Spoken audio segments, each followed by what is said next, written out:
Hello दोस्तों, जय हिंद। कैसे हो? उम्मीद करते हैं हम सब बहुत अच्छे होंगे। दोस्तों, जैसा कि मैंने पिछला वीडियो में आपको खास करके बताया था, मनुष्यों में पोषण क्या बताया था। मनुष्य का जो पोषण है, पोषण करने कई सारे चरण से होकर के हमारे शरीर में भोजन पहुंचता है। तो आज का मुख्य मुद्दा खास करके जो आपको सामने रख रहे हैं, इस टॉपिक का हमने नाम दिया है मनुष्य में पोषण, यानी कि मनुष्य में भोजन का पाचन। मनुष्य का शरीर में जो है भोजन किस प्रकार जाता है और जाने के बाद फिर अंतिम चरण तक वो कैसे पच जाता है।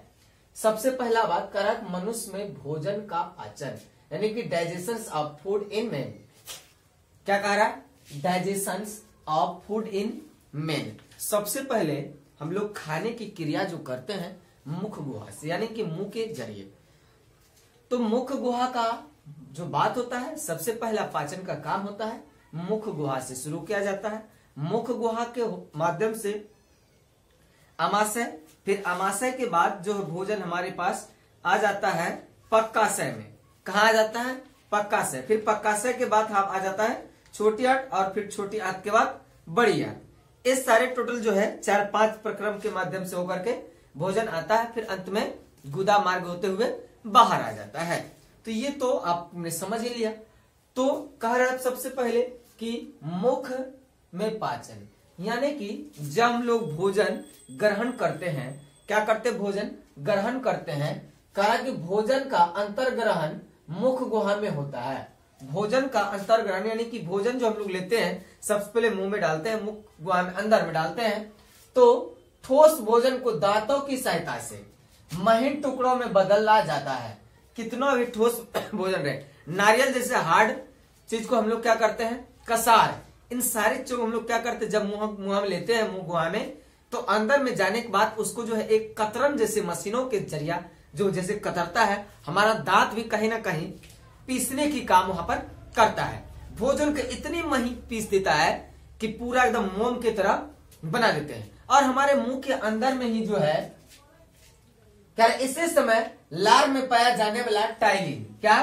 टाइलिन नामक एंजाइम भोजन के कार्बोहाइड्रेट को तोड़ता है। भोजन में मौजूद कार्बोहाइड्रेट है उसको क्या करता है? तोड़ता है, उसे माल्टोज में बदल देता है। जो भोजन है, भोजन में कार्बोहाइड्रेट को अलग किया और कार्बोहाइड्रेट से जो अलग करता है तो उसको क्या करता है? माल्टोज में बदलने का काम कर देता है। क्या चीज का काम करता है? तो माल्टोज में बदलने का काम कर देता है। करा इसके बाद क्या होता है? इसके बाद भोजन आमाशय में पहुंचता है। जब भोजन आमाशय में पहुंचता है तो फिर कई सारे प्रक्रिया होते होते क्या करता है? अंत में आ जाता है छोटी आंत, बड़ी आंत। इस सारा चरम प्रक्रिया उसका सेट किया हुआ है।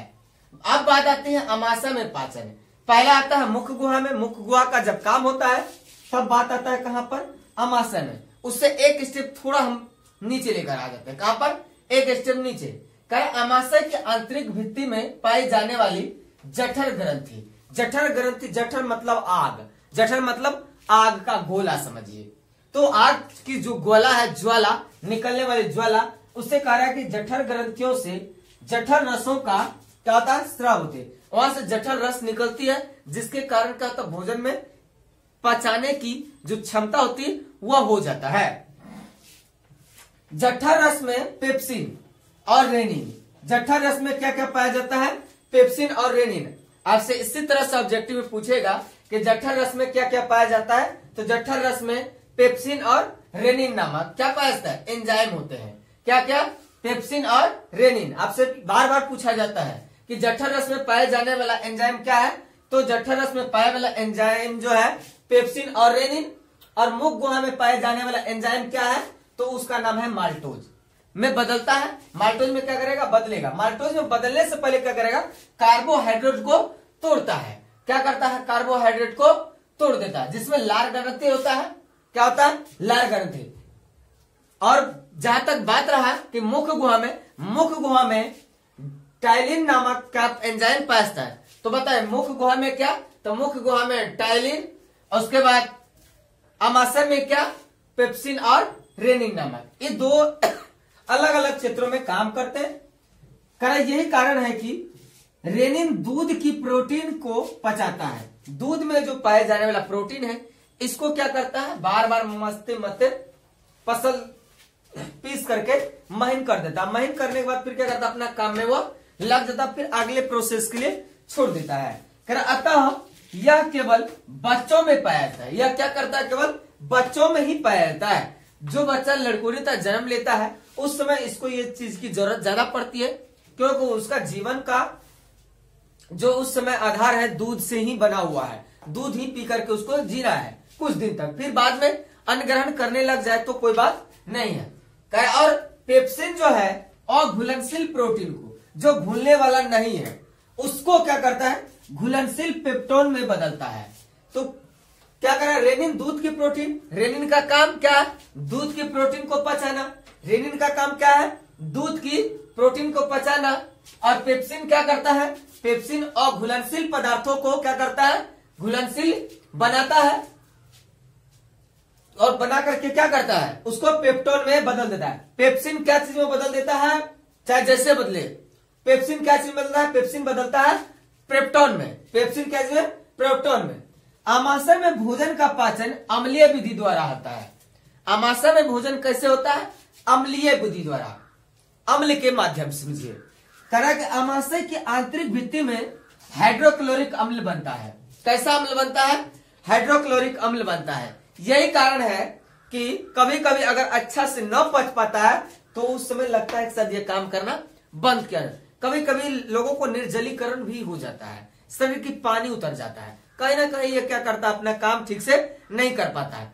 कभी कभी आपको ऐसा भी फील हुआ होगा कि भोजन का स्वाद हीन लगता है, यानी अच्छा ही नहीं लगता जब खाते हैं। क्या कारण है इसका? कारण यह है कि हमारे जो मुंह में जो है खासकर क्या टाइलिन, यह सूख जाता है, यानी लार ग्रंथि ही सूख जाता है, जिसके कारण भोजन में स्वाद नहीं आता है। भोजन जो है स्वाद तब लगेगा जब हमारे मुंह में लार रहेगा। लार के माध्यम से भोजन क्या होता है? मिल जाता है, और मिलने के कारण क्या होता है? मुंह में जो है स्वाद बनने लगता है। जो हमारे स्वाद का निकाय है जीभ में मौजूद, वह स्वाद को पता लगाने में क्या करता है? काम करता है। अब बात आती है पक्काशय। पक्काशय या अग्नाशय क्या जो होता है? यह क्या होता है? अग्नाशय।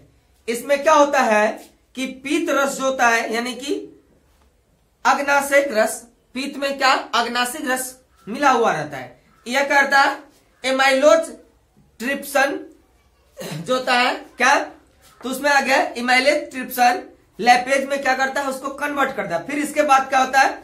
ये बसा स्टार्च का ग्लूकोजीकरण या ग्लोजीकरण के माध्यम से पेप्टोन में क्या करता है? पैपरीकृत पाया जाने वाला जो वसा है इसको छांट देता है। छांटने के बाद फिर क्या करता है? यह पेप्सिन कृत जो है वसा माल्टोज प्रोप्टाइस में क्या होता है? बदल देता है। और इस सब होने के बाद क्या करता है? इसको अमीनो अम्ल, वसीय अम्ल और ग्लिसरॉल में क्या करता है? इसको कन्वर्ट कर देता है। तो ये होते जाता है। इसके बाद आपका आ जाता है फिर सबसे पहले मुख गुहा, दूसरे बार अमाशय, तीसरा पक्काशय, अगला आता है आपका छोटी आंत। क्या बात आती है? छोटी आंत। तो छोटी आंत में जो है आंतरिक ग्रंथियां, छोटी आंत में आंतरिक ग्रंथियां, जो इसके अंदर से ग्रंथियां हैं, इसमें जो है अंतःस्रवण की क्षमता होती है। इसमें इरेप्सिन, माल्टोज, सुक्रेज, लेक्टोज, इन सारे क्या होता है? एंजाइम का मौजूदगी होता है। ये क्या करता है? पेप्टिन को पेप्टाइज, माल्टोज, सुक्रोज, लेक्टोज में क्या करता है? बदल देता है। फिर धीरे धीरे धीरे इसको क्या करता है? और पाचन क्रिया को जब बदलने की क्रिया आती है, अमीनो अम्ल को ग्लूकोज प्लस ग्लूकोज को क्या करता है? फ्रुक्टोज, और फ्रुक्टोज के बाद ग्लूकोज, फिर ग्लोक्टिज, इस तरह की क्या करता है? उसको कन्वर्ट करते रहता है धीरे धीरे धीरे। फिर क्या करता है? हमको भेज देता है कहां पर? छोटी आंत के बाद बड़ी आंत में भेज देता है। तो जब बड़ी आंत में भोजन पहुंच जाता है, अंतिम प्रक्रिया क्या होता है? बड़ी आंत में भी वही है, आंतरिक ग्रंथि ही है। ऐसा नहीं कि बड़ी आंत में बाहर से ग्रंथि, बड़ी आंत में भी क्या है? आंतरिक ग्रंथि है। लेकिन छोटी आंत में क्या होता है? अंतःस्रवण होता है। लेकिन बड़ी आंत में क्या होता है? म्यूकस होता है। क्या होता है? म्यूकस। और जितना बड़ी आंत में एंजाइम पाया गया, जस्ट उतना ही छोटी आंत में भी, और बड़ी आंत दोनों का सेम ही रहता है। ग्रंथि और एंजाइम दोनों का एक ही होता है, कोई अलग नहीं होता है। उसमें भी इरेप्टिन, माल्टोज और सुक्रेज, लेक्टोज ही पाया जाता है। इसके बाद यह क्या करता है? फिर धीरे धीरे क्या करता है? इसको भोजन में, भोजन का जो है घटक जिसका पाचन होता है वह क्या करता है, उसमें क्या होता है, इसमें मालोर्जर्सन, क्या मालोर्जर्सन में क्या करता है, सहायता करता है। और सारा प्रक्रिया जैसे छोटी आंत में अंतिम रिजल्ट आया था, इसी प्रकार का रिजल्ट बड़ी आंत भी देता है। इन सब प्रक्रिया होने के बाद क्या आता है कि अब उसका आ गया, कहानी खत्म होने वाला है। तो हमारा जो भोजन शरीर में गया, भोजन सारा प्रोसेस होने के बाद अब आ जाता है वह निकलने की बारी, यानी कि गुदा मार्ग से वह बाहर निकलता है। तो बाहर जब निकलता है तो अब देखे होंगे कि मल का रंग जो है पीला होता है, इसमें काइल पाया जाता है, जिसके कारण क्या होता है कि पीला होता है। यही काइल की मात्रा जब बढ़ जाती है शरीर में अत्यधिक, तो क्या होता है, हमारे शरीर में पीलिया नामक रोग उत्पन्न ले लेता है, जिसको हम लोग जॉन्डिस भी कहते हैं। तो ठीक, आज का टॉपिक मुख्य रूप से यहां तक रहा। तो टॉपिक का नाम क्या था, मनुष्य में भोजन। एक बार फिर से ध्यान रखिए, आपको सबसे पहले कहा मुख गुहा में यानी मुंह में, दूसरे बात आमाशय, तीसरा कहा था पक्काशय, फिर छोटी आंत, उसके बाद बड़ी आंत में। कोई दिक्कत नहीं। तो आज के लिए इतना ही। जय हिंद, जय भारत।